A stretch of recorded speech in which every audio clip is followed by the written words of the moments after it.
오늘은 우리 기독교가 가장 중요시하고 우리 기독교 교리의 요체, 가장 중요한 주제가 되는 그 부활에 관해서 같이 생각해 보기로 합니다. 세상 사람들이 우리가 믿는 바를 납득하지 못하고 또 이해할 수 없다고 하는 여러 가지 중에 아마 부활을 가장 못 믿어 하는 것 같아요. 기독교가 만약에 그 부활을 못 믿어 한다든지 뭐 부활을 부정한다든지 하면은 사실은 아무 의미가 없습니다. 기독교 신앙을 가진다는 것은 크게 두 가지를 믿는 겁니다. 하나는 예수님께서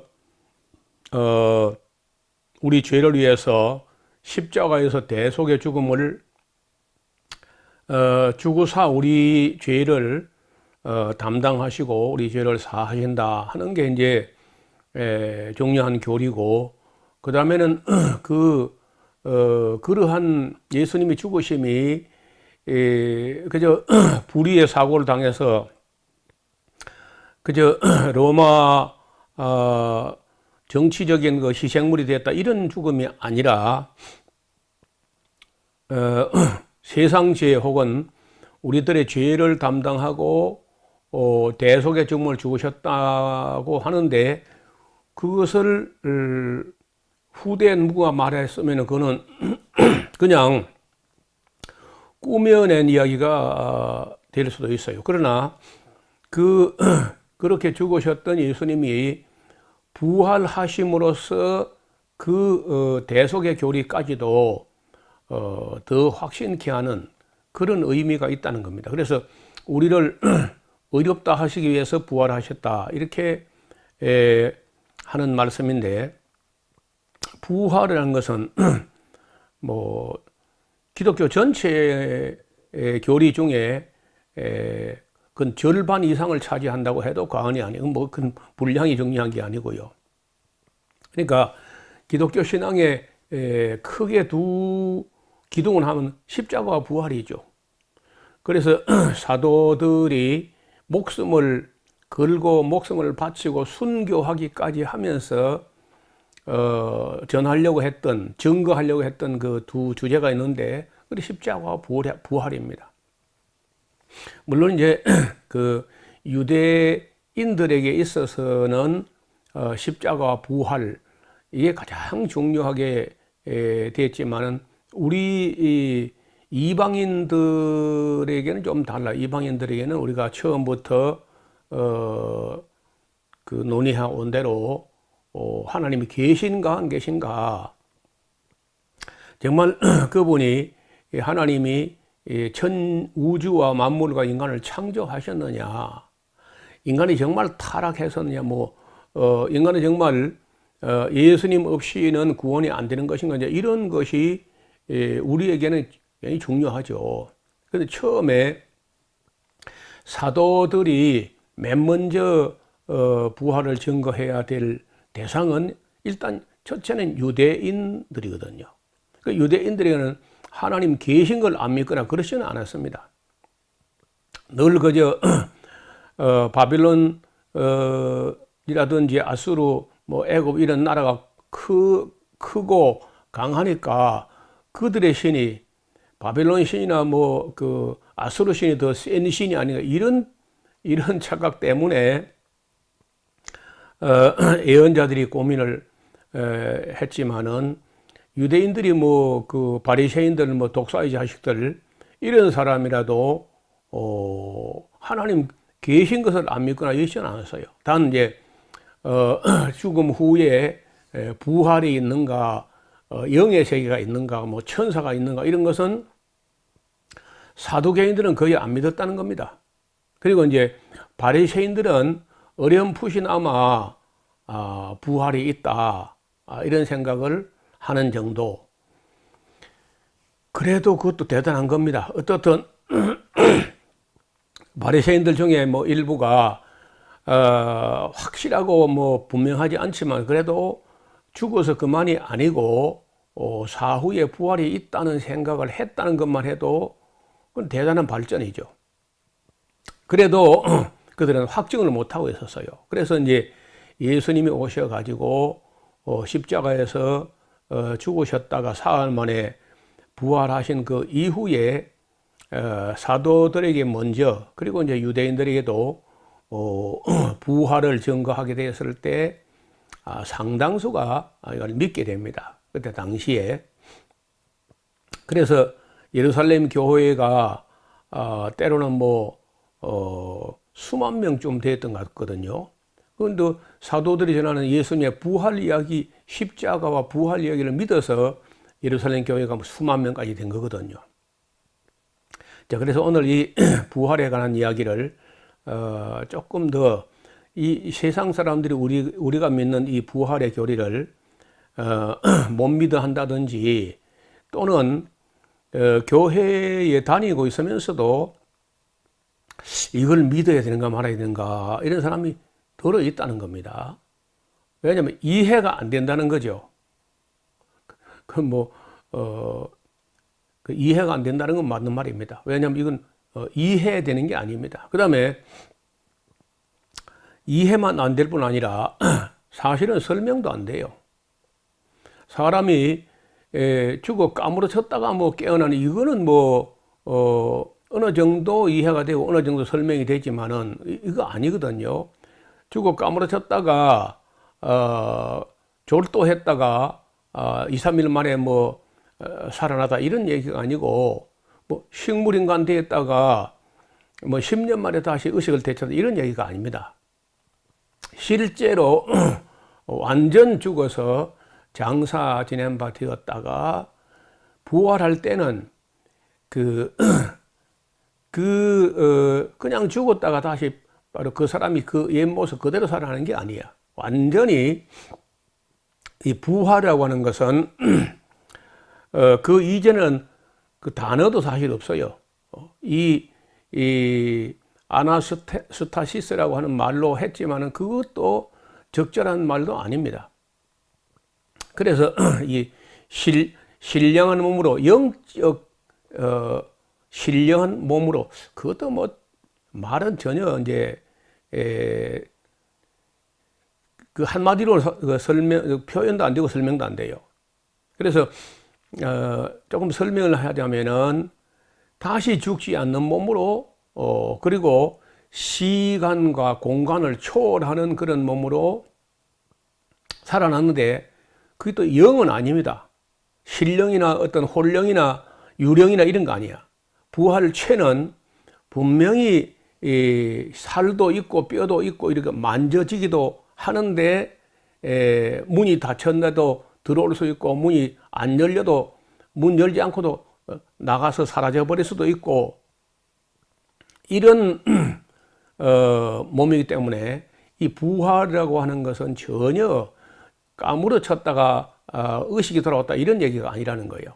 그래서 완전히 부활이라는 것은 예수님이 오셔 가지고 비로소 나타난 그런 그 신비 중의 신비입니다. 그러니까 설명이 안 되는 거예요. 다만 이걸 이제 믿을 수 있느냐 없느냐 하는 건 이제 오늘 이야기를 해보자는 겁니다. 왜냐하면은 그 목격자가 있고 또 한둘이 있는 게 아니고 한 번만 본 게 아니야. 여러 차례 여러 사람이 한 40일간에 걸쳐서 9차례 10차례 충분할 만큼 보고 만져보고 뭐 확인하고 검증하고 했다는 거예요. 자, 우리가 이제 그 부활이 쉽게 믿어지는 건 아니라 할지라도 사람이 죽었다가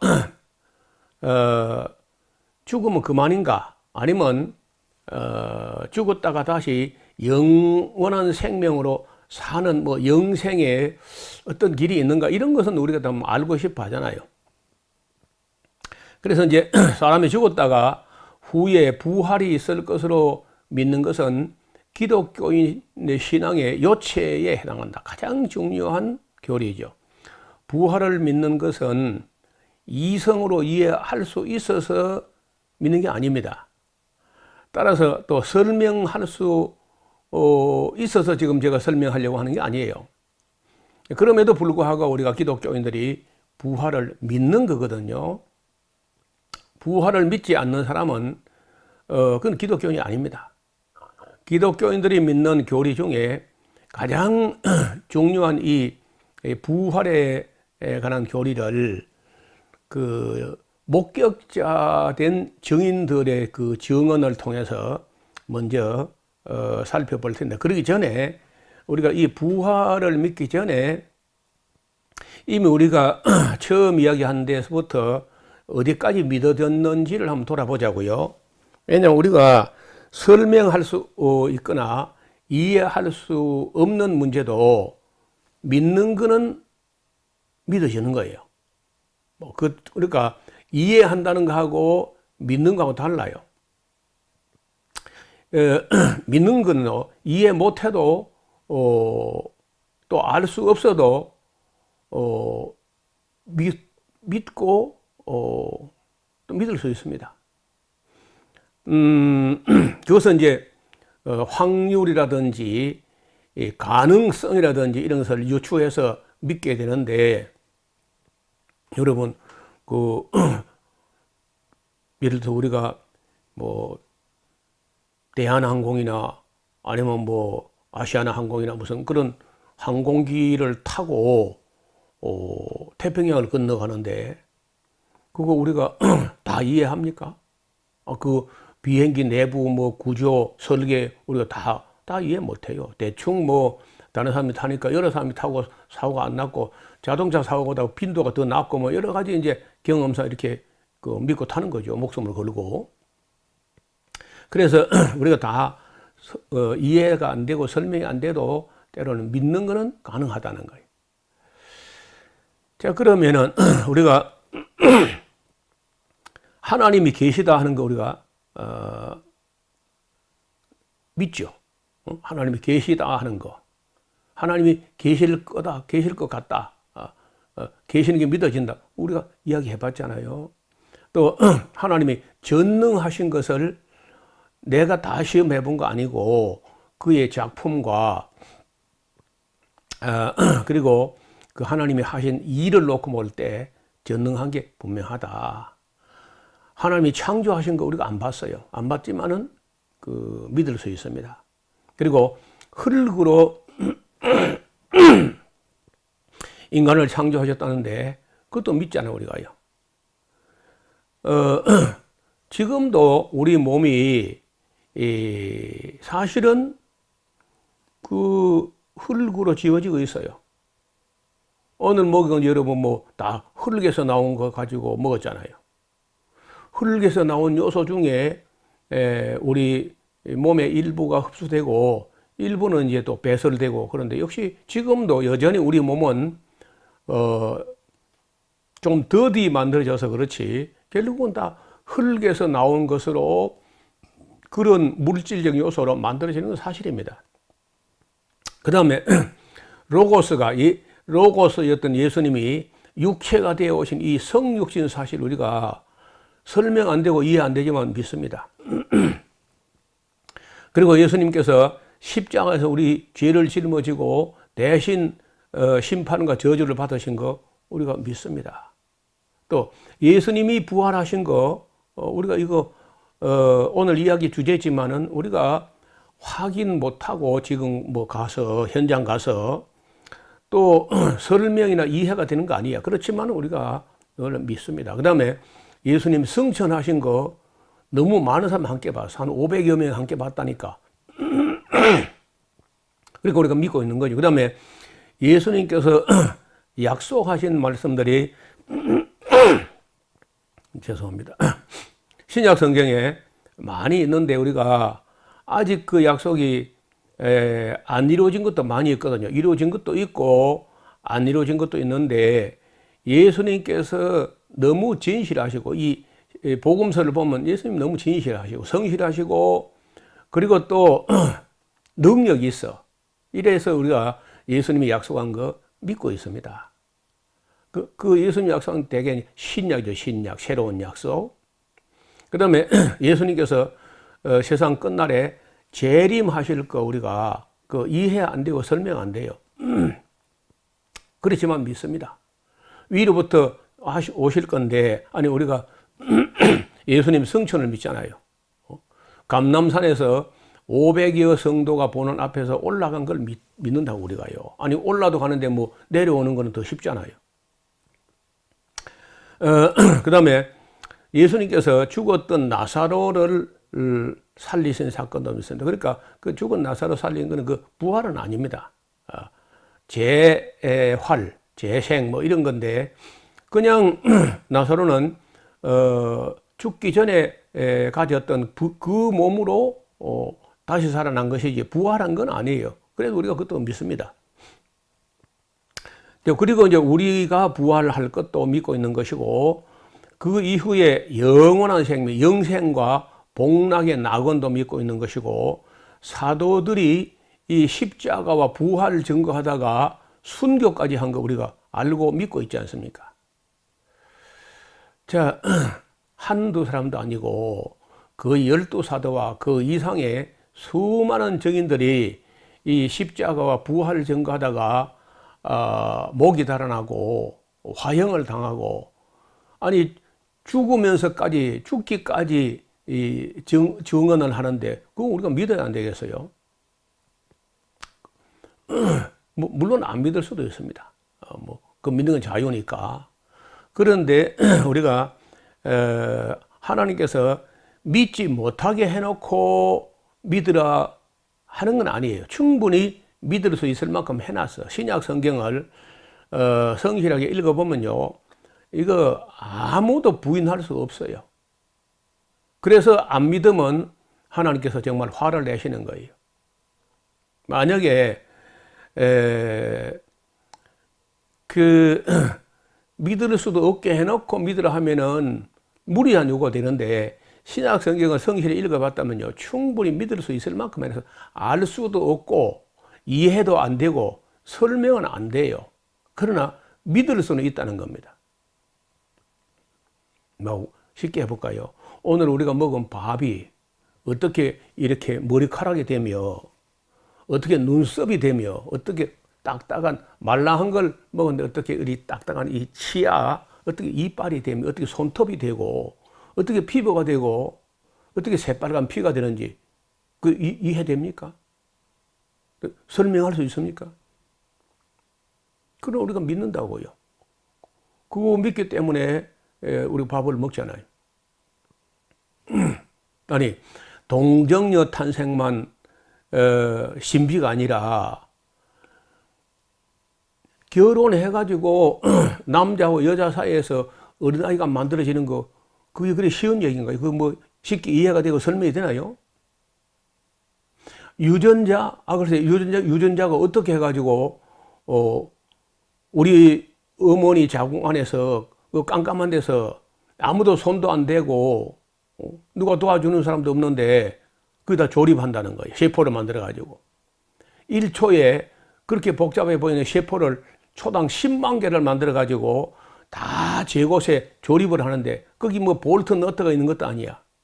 본드를 갖다 붙이는 것도 아니라고. 그거 어떻게 설명해요? 설명도 안 되고 이해가 안 됩니다. 그러나 우리가 믿을 수 있다는 겁니다. 그래서 믿을 수 있는 걸 믿지 않는 거는 그건 불신앙이지, 그 자체가 정당이 안 돼요. 충분히 그래 믿을 수 있게 해놨어. 신약 성경을 읽어보면은 알 수도 없고 설명도 안 되고 이해도 안 돼도 믿을 수는 있게 해놨다고. 그래서 우리가 믿는 문제를 이야기하게 됩니다. 자, 부활의 목격자들이 있었다는 건데, 그 증인 중에 예나 지금이나 가장 중요한 증인은 목격자 증인이, 목격자 된 증인. 그래서 예수님께서 가만히 몰래 뭘 해놓고 믿으라 한 게 아니고, 일부러 12제자를 선택하신 후에 통학한 게 아닙니다. 12제자는요, 예수님 앞에 배울 때 통학한 게 아니고 3년 동안 함께 합숙을 하면서 동고동락하면서 일거수일투족을 다 곁에 지켜보게 했어요. 그래야 그 증인으로서의 사명을 다 할 수 있으니까. 그래서 이 목격자들의 증언 때문에 우리가 이제 믿을 수 있게 되는데, 그 증언도 한 사람의 증언 갖고는 믿기 어려운 수가 있어요. 그래서 지금도 법정에서 그 기본이 2사람 이상의 증인을 요구합니다. 물론 한 사람도 유익할 수 있는데 2사람의 증언이 맞아 떨어질 때 좀 더 믿을 수 있거든요. 그때부터는 이제 많을수록 더 좋죠. 다다익선이라고. 또 2사람이 증언한다 할지라도 2사람이 부활하신 예수님 옷을 한 번만 봤다, 한 번, 이것 갖고는 좀 믿기 어려운 수가 있어요. 그러나 40일간에 걸쳐서 전후 10차례 정도, 그것도 수백 명이 다양하게 여러 차례 목격을 했다고 하면은 이거는 무시할 수가 없습니다. 무시해서도 안 되고. 그래서 복음서와 사도행전에는 부활하신 예수님을 증거하는 내용이 가장 중요한 내용으로 기록되어 있어요. 또 단지 십자가에 못 박혀 죽으신 거라든지 다른 기적 같은 것을 증언하기 위해서 신약 성경을 기록하지 않았을 겁니다. 뭐 그런 예수님 마술 같은 기적을 행하다 이런 것 때문에 목숨을 바치고 그렇게 안 했다고요. 그래서 이 모든 것은 지금 우리 기독교가 존재하는 것부터 그 신약 성경에 기록된 이 모든 것, 사도들이 순교한 모든 것의 그 근원이 뭐냐? 부활을 봤기 때문에, 부활을 하신 예수님의 신령한 모습을 확실히 봤기 때문에 신약 성경에 기록도 되고 사도들이 목숨을 걸고 증언을 했고 순교하기까지 했다는 겁니다. 그래서 성육신 사건을 설명할 수 없고 동정녀 탄생도 설명되거나 이해할 수 없습니다. 부활도 사람의 이론으로 설명이 되는 게 아니고 이해가 되지 않아요. 이해 못해요. 그러나 증인들의 증언을 우리가 부정할 수는 없다는 거예요. 그래서 우리가 부활의 교리를 기독교 교리 중에 가장 중요한 교리로 인식하고 있고, 이것은 2000년간은 변한 적이 없어요. 다른 모든 것은 변한다 할지라도 예수님이 십자가에서 우리 죄를 지고 대속의 죽음을 죽으신 것과 이 사실을 보증하기 위해서 죽음을 이기시고 부활하신 이거는요 절대 포기 못하는 그리고 기독교 교리 중에 가장 중요한 요체가 된다는 겁니다. 자, 그러면 그 목격자 증인들을 좀 만나보려고 하는데, 맨 먼저 그 막달라 마리아라는 여인이 있었어요. 저 예수님 알기 전에 귀신이 7이나 들어있다가 예수님 만나가지고 그 귀신이 다 쫓겨나고 새 사람이 돼가지고 끝까지 예수님을 따라다니면서 봉사했던 여인입니다. 꽤 재정적으로 많이 기여했던 분으로 알고 있어요. 그 다음에 엠마오로 가는 2 제자가 그 예수님을 만나서 부활한 예수님 만났습니다. 그 다음에 그 도마를 제외한 다른 제자들 앞에 10명의 제자가 있는 앞에서 예수님이 나타났다고요. 근데 그때 딱 하필이면 그 도마가 없었어요. 그러면 10명 앞에 나타나면 도마는 그 자리에 없었고 가룟 요단은 아마 자살했고 막 그런 때 같은데, 이것이 이제 여러 제자 앞에 처음 나타난 거죠. 그 다음에 이제 8해 후에 이제 도마까지 있을 때 또 나타났습니다. 그리고 디베랴 바닷가에 베세다 출신들 그 물고기 잡으러 가노라 하고 가버렸을 때 예수님 따라가서 만난 적이 있습니다. 요한복음 21장에 나오죠. 또 베드로에게 따로 나타나셨다고 하는데 이거는 그 고린도전서 15장에 한번 그런 말이 언급이 있을 뿐이고 베드로에게 개인적으로 어떻게 나타나셨는지는 정확하지 않아요. 아마 따로 나타나서 베드로에게 여러 가지 말씀을 주셨던 걸로 봅니다. 그 다음에 예수님 동생 야고보에게 나타났었고 500여 성도가 함께한 자리, 승천일이죠. 감람산에서 500여 명이 함께 동시에 부활한 예수님을 보았고 부활뿐 아니라 승천, 그 제자들 보는 앞에서 이 하늘로 혼자 이렇게 쑥 천사들이 와서 예수님과 함께 이렇게 올라가는 걸 보여줬다고요.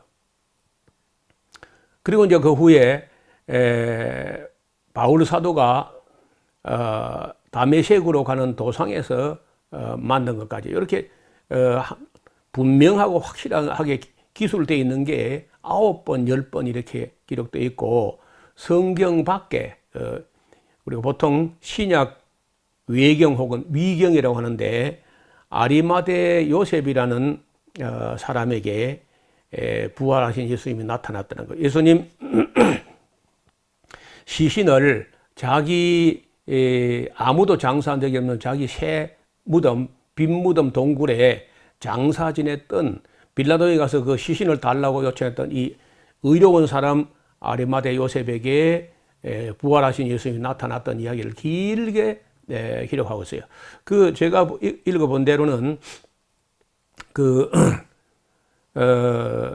이야기가 제일 긴 것 같습니다. 오히려 아리마대 요셉이 부활한 예수님 만난 이야기는 굉장히 길게 니고데모 복음서 같은데 이렇게 기록되어 있다고. 그래서 이렇게 여러 차례 증언들이 있었는데 이것은 이제 신약 성경을 잘 읽어보면은 문득문득 이런 기록들이 나타납니다. 이걸 한 군데 모아놓은 게 아니고 여러 곳에 이런 기록들이 산재해 있습니다. 위에 제시한 모든 것이 믿어지는 사람들은 어쩌면 믿음을 선물로 받은 것으로 볼 수 있습니다. 왜냐하면 이 모든 것은 이성으로 이해가 되거나 설명이 되는 그런 명제가 아니거든요. 다만 거듭난 사람, 즉 중생한 사람만이 이 모든 것이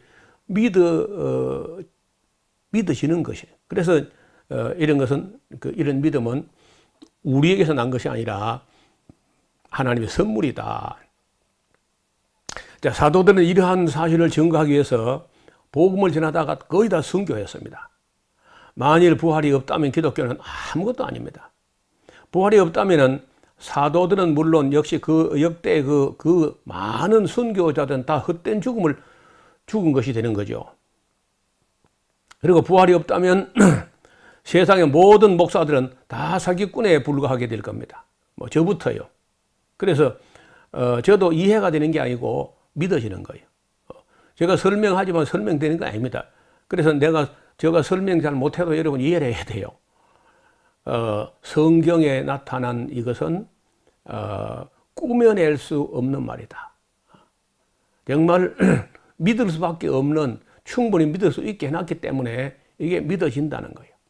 그래서 저 이야기로 저가 설명이 부족해서 여러분이 이해가 안 됐다고 해서 실망할 필요가 없고, 신약 성경을 더 제대로 하려면 창세기부터 요한계시록까지 다 한번 성실히 공부해봐요.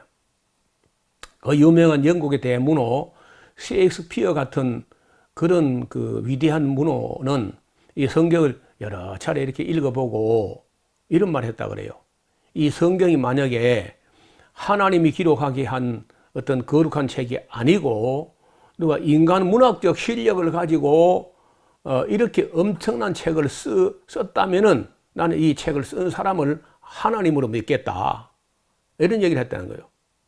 그러니까 성경을 그 대면 이렇게 보면요 이해도 안 되고 재미도 없고 그럴 수 있어요. 그런데 성경을 좀 제대로 본다면은 아마도 셰익스피어 같은 고백을 하지 않겠나. 미국 사람 중에 자유가 아니면 죽음을 달라 했던 그런 그 패트릭 헨리라는 분이 있어요. 이분은 말하기를 성경은 그 가치가 인류 역사상 출판된 모든 책을 합한 것보다 더 가치가 있다. 이런 유명한 명언을 남겼는데 왜 그렇게 했을까요? 만약에 정말 성경이 그런 책이라면은 여러분 좀 공부해 보고 싶은 마음이 없나요? 저는 이 성경을 너무 늦게 군에 갔다 와서 결혼하고 그리고 첫 아기까지 낳고 그리고 이제 남들보다 한 근 30년이나 뒤지게 뒤늦게 이렇게 출발했기 때문에 나는 남들보다 배나 3배나 공부하지 못하면 따라가지 못한다. 이렇게 해가지고 참 늦게 해서 열심히 성경을 보려고 했고 창세기부터 요한계시록까지 66권으로 구성되어 있는데 이 책을 300번 이상을 강의했습니다. 창세기부터 계시록까지 한 권도 안 빼고 그 66권을 300번, 340번 정도를 강의를 했습니다. 방송도 했고 설교도 했고 그러는 가운데 그 중에 가장 중요한 교리가 되는 요체가 바로 예수님의 십자가와 부활. 그중에 오늘 부활에 대한 이야기를 언급을 했는데 이런 부활에 관한 이야기를 가볍게 생각하지 말고 이 창세기부터 계시록까지를 성실히 보시면서 부활의 소망을 가지고 힘차게 살아갈 수 있기를 바람하지 않습니다. 이해가 됐는지 모르지만은 이해가 잘 안 되겠죠. 그래도 믿음을 가지고 성실히 공부해 보시기를 바랍니다. 감사합니다.